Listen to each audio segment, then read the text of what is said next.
Hello again, my name's Gabe Zona. Well, one race that really disappointed me, and that was the one in New Hampshire with Gene Shaheen and Scott Brown.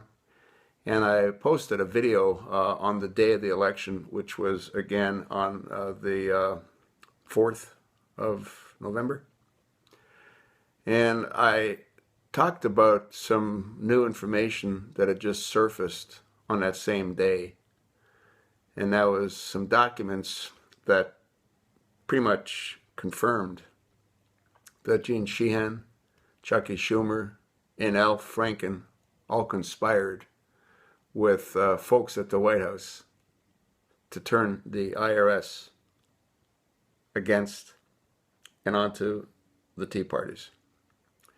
Now, how many people that live in New Hampshire feel pretty stupid having voted for Gene Shaheen, knowing that she was instrumental in going after the conservative Tea Parties?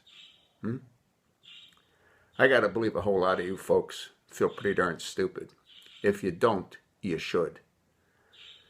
And I don't know if a recall can be done based on the new information that was released, and asking the citizens of that great state if they really want their vote that they cast to remain as the vote the way they cast it, knowing what many of them hopefully now know. And if they don't know it, then what has to happen is Scott Brown needs to make certain that as many of them know it as possible. I don't know any normal person would vote for someone that they know is an out-and-out scam artist. And that's what Chucky Schumar is. That's what that dirtbag Frankin from Minnesota is.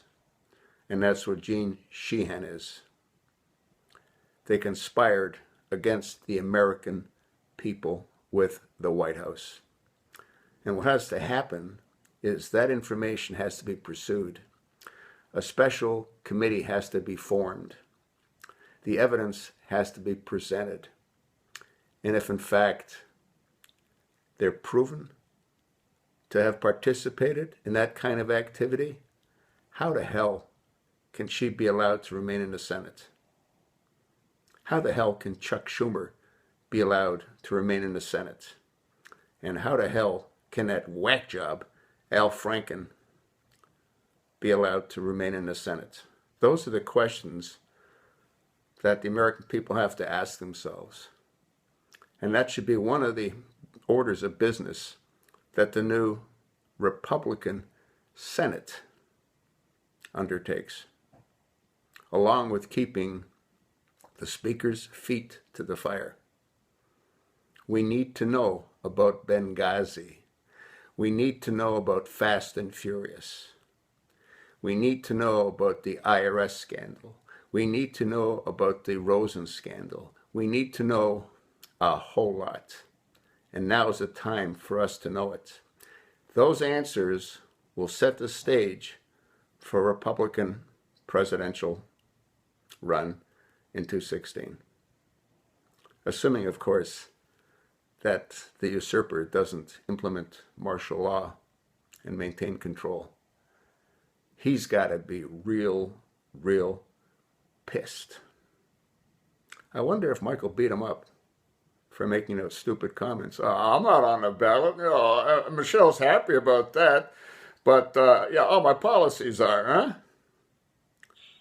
You know who also wasn't very happy with those comments? David Axelrod. Yeah. Hey, David, that's what happens when you have a crackhead for a boss. I told you what I think. So what do you think?